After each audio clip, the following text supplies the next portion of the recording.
I cannot believe I almost forgot to do this. And, here we go. Yesterday, I started with community, and now we enter into the common subject. We look through the world's viewing glass, and we look at the politics, the rules, the debate of it all. Oh, this is gonna be fun. So, I am obviously a teenager, and I am obviously still in high school. And you know what? I am a liberal. I might be a progressive, but I know that I'm at least on the left side of things, and not on the right side of things. And excuse that voice crack, I guess I'm still going through puberty.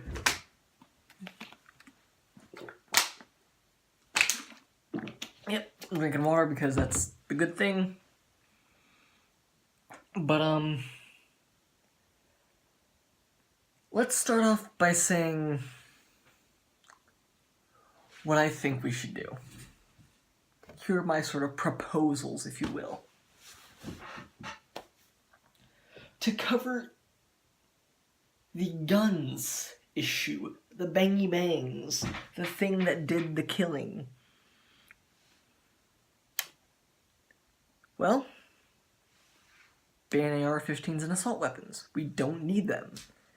At least ban them for public carrying and public ownership.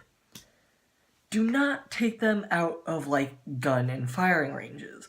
Because if you want to go and fire an AR-15 or some other type of assault weapon, go to a firing range. Buy a membership. Maybe even gun ranges could have premium assault memberships if they wanted to use stuff like rifles and assault weapons and shotguns and all of that other stuff.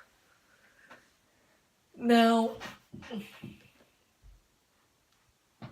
we really only need handguns.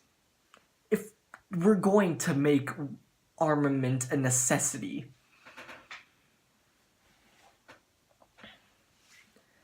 As far as the mental health issue. Oh wait, hold on. What am I thinking? I'm jumping the gun.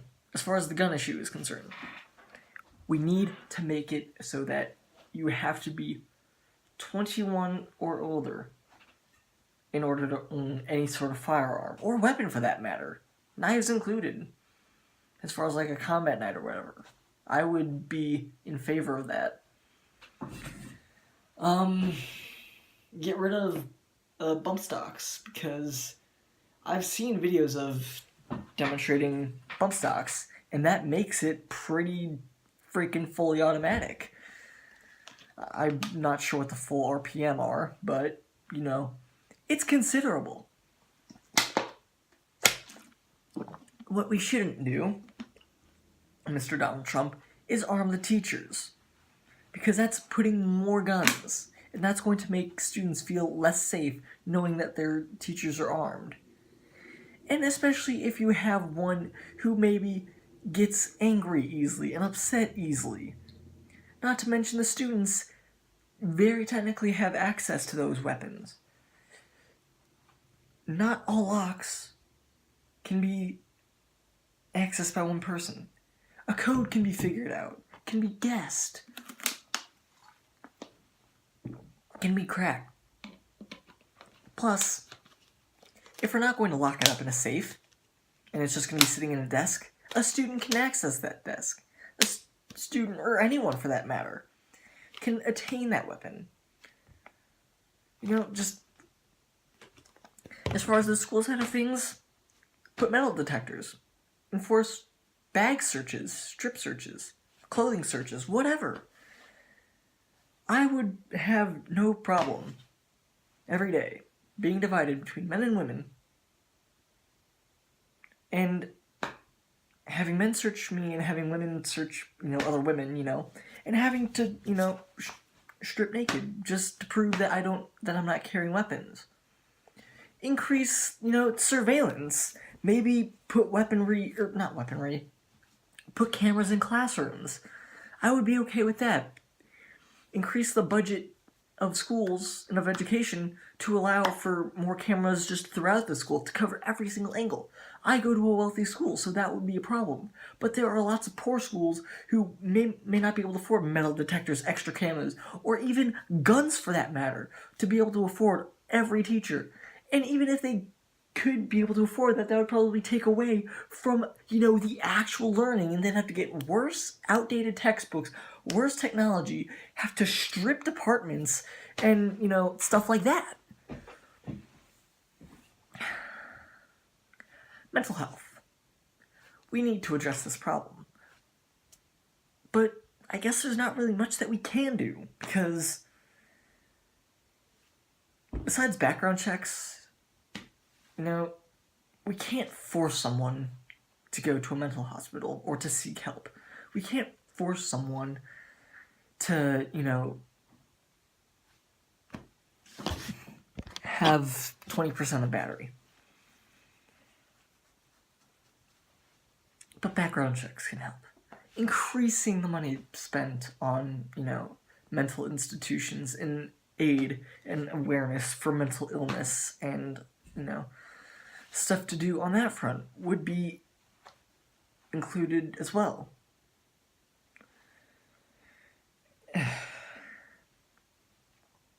Background checks for if you're going to buy guns.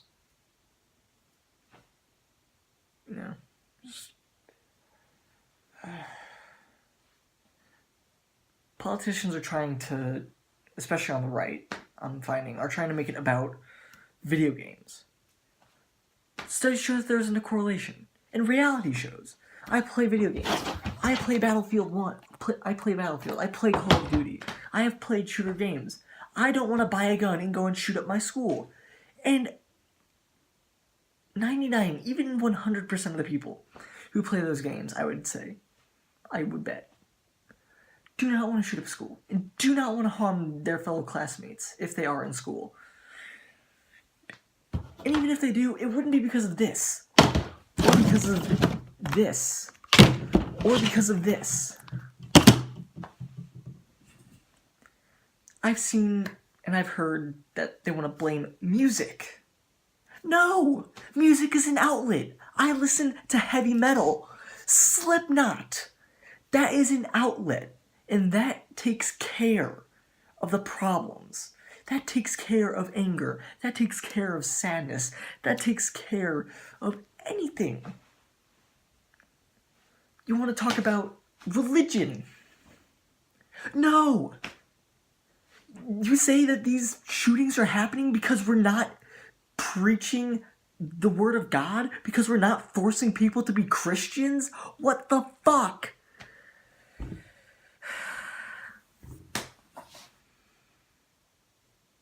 It's just despicable. And then they're going to try and blame it on something as porn. Something as stupid as porn. There's no relation between pornography and shooting someone, especially in a school, with a fucking gun.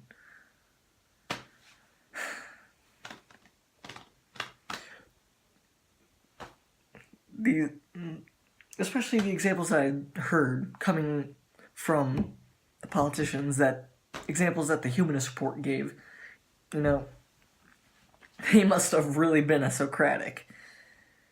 Belief in God is the only unsocratic thing that they were talking about. Force believing God. But everything has to be positive. Everything has to be happy. You can't show any violence, any sex. You can't listen to anything that's angry or that might have any sort of emotion. Now, like I said, increase the age of ownership of weapons. Do not put guns in classrooms. Do not. Do nothing. Increase money for mental health institutions. Metal detectors in schools. Increase funding for education. Increased spending in research for gun deaths and gun research. into why these homicides and why these mass shootings and why these mass murders are still happening. The government will deny funding for these subjects because they want to take money from the NRA. They would rather take money over saving lives. Fuck off, NRA! Go and suck a motherfucking dick.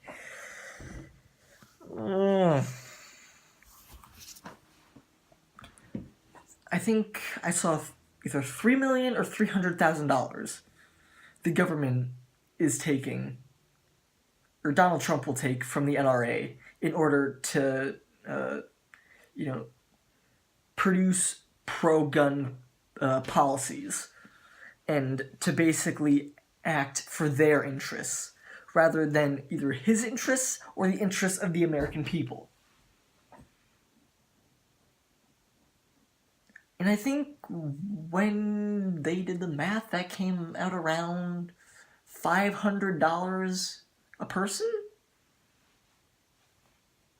You and I are worth $500. I could buy a guitar for that money. That's pretty disturbing if I'm remembering correctly. Maybe it was even 5,000, but still, that's a car, that's a house, I think. I don't know. But that is sort of my political side of things. My political rant, and certainly what makes me angry, because nothing has changed. And in fact, I think I heard somewhere that it was easier now than it has been, especially during Obama's presidency. It's easier with Trump has made it easier for you to purchase a weapon. Easier to purchase an assault weapon or a gun. And that's disturbing. I'm just going to leave this one last thought. I can, to an extent, agree that we as a nation, we love death and we love murder. We're selfish. And I'll maybe put some links for some videos in the description of stuff that you can check out, especially from the Humanist Report. I'm not even gonna put links. Just go watch the Humanist Report, and that you'll see a lot of my research and where a lot of my facts come from, but also from watching the news, from listening to other people at school, and just from having my own opinion. That's basically where all of this is coming from. And I'm sure I probably missed a few things here and there, but by and large, this is sort of my rant and my ramble over the gun debate thingamajig, over what happened in Florida, in Columbine, and Sandy Hook. Why it happened, how it shouldn't happen, and how we can prevent this from happening, and how we shouldn't prevent this from happening, and what will basically make this continue. Thank you.